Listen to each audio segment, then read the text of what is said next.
Dans ce cas-ci, mannequin ou pas, il a l'air gelé. J'ai pu voir des analyses aussi de gens qui ont regardé cette vidéo-là, qui font des analyses ambulanciers entre des vrais symptômes humains. Il y a des gens qui mettent en relief sur son visage et sur ses bras qui a l'air avoir subi un accident. Mais les bras sont caractéristiques de ce type d'humanoïde-là. Puis aussi, c'est ce qui est spécial. Vous êtes en 1991, vous avez le coup de fer, un trou noir. Quel genre d'humanoïde vous faites? Il est spécial. Il ne ressemble pas à aucun autre, mais il a certaines caractéristiques d'autres humanoïdes.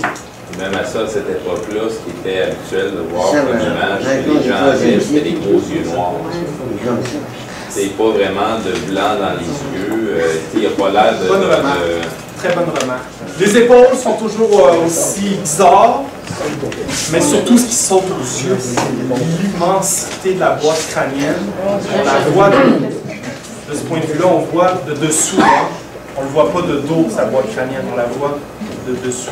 La première image, dans la série que j'ai reconstituée, parce que c'est une des dernières qui est montrée dans la vidéo, je tiens à spécifier que je suis le premier des chercheurs à avoir mis en ordre ces images, pas juste avoir repris la bande originale avec la musique, juste. Ça, c'est la reconstitution, à peu près. Ce qu'on s'aperçoit, c'est que, ben oui, surtout les images qu'on a vues, il n'y a pas une fois qu'on a vu les pieds. Ça va lever un autre point à travers toutes les images. Je ne sais pas si vous avez remarqué, là, mais si ça serait un mannequin, comment ça se fait que la couleur de la peau change d'une image à l'autre? Ben, c'est peut-être l'éclairage. Ça a l'air très normal, si on compare, mettons, un être humain. Je ne sais pas si vous avez déjà vu un être humain avec des engelures, mais c'est comme bleuté blanc. Mais tu sais, ça en fait pas mal pour un canular. On va avoir même pensé à faire attention à la couleur du cadavre pour essayer de faire un canular qui se tient. Ça commence à en faire pas mal pour juste un canular, surtout dans ces années-là. Est-ce qu'on sait à quoi qu'on a affaire? Est-ce que c'est quelque chose de vivant? À quel point il était justement, comme la mythologie dit, que les petits gris sont robotisés? Comment ça s'est passé? Supposément, c'était un ou plusieurs personnes en skidoo qui ont vu quelque chose, peut-être enneigé comme on dit. On allait chercher d'autres personnes avec une caméra, qui ont photographié. Il avait peur d'y toucher. Il était très intrigué. On voit, moi je le ressens comme Leslie dit, je ressens l'empathie. Du moins, c'est un mannequin qui ont été dupes d'un mannequin, c'est quasiment ça. Fait qu'il était très intrigué. Mais il ne voulait pas y toucher. Il ne voulait certainement pas le rapporter chez eux. Ils sont partis. Ils sont revenus le lendemain. Il n'était plus là. Moi, je vois une plaque de neige sur... puis on la voit partout, cette plaque-là. Ici. Oui, mais ici, là, vraiment au niveau du frontal, là, puis c'est ça.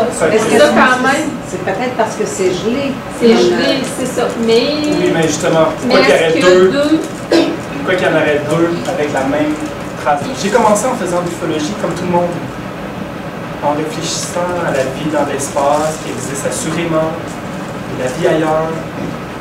Mais les distances astronomiques sont tellement grandes, en tout cas, ont vraiment des tours de magie pour se rendre jusqu'ici. Mais lorsque j'ai commencé à faire de l'ufologie, puis j'ai découvert les RR3, j'ai découvert ce monde-là tellement fascinant. C'est des histoires extraordinaires.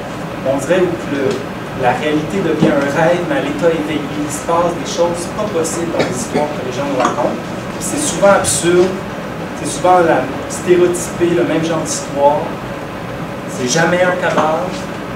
C'est pour ça qu'en ufologie, on va mettre de l'avant durant notre congrès de cet automne, je vais vous parler à la fin, que l'ufologie c'est vraiment vaste comme domaine, à tel point que quand on regarde les extraterrestres, puis les RR3, mais après 10 années d'ufologie intensive, pour ma part, je suis obligé de séparer ça comme deux sujets différents. Même si c'est un vrai extraterrestre, je ne sais pas, même si c'est un vrai quelque chose, ça n'a pas rapport, ça, avec les vrais RR3. Les RR3, c'est autre chose, ça a le rapport avec la psyché du témoin, ça laisse des traces matérielles, mais ça laisse pas ce genre, en tout cas, on n'en connaît pas d'autres cas. C'est ça qui est embêtant. Quand on compare les cas de RR3 ou même les boules lumineuses, on est capable de comparer plein de témoignages. Ah oui, ça se ressemble, ça a du sens. Ici, ça ressemble à des choses, on l'a mis en évidence, mais avez-vous déjà entendu un cas comme ça? C'est que je vais publier un document qui récapitule l'ensemble de la documentation que je vous ai dit et d'autres. Je vais le publier en français puis en anglais, parce que c'est tous les anglophones de la Terre qui parlent qu'un humanoïde. Mais je vais prouver deux choses, c'est que c'est un mannequin, puis on dirait que ce n'est pas un mannequin. En ufologie, il y a divers problèmes. L'ultime problème, c'est un problème philosophique. C'est le même problème que n'importe qui. Tout le monde veut tout savoir tout de suite. Ils veulent la réponse. Ils ne sont pas capables de dire « je ne sais pas ». Mais comme Socrate disait, il faut savoir qu'on ne sait pas. Alors, je ne sais pas. On va publier l'information pour corriger le travail qui a été mal fait au départ, espérer trouver des témoins. Moi, je ne me prononcerai pas là-dessus avant de parler à un témoin. C'est ça la vraie investigation. Merci.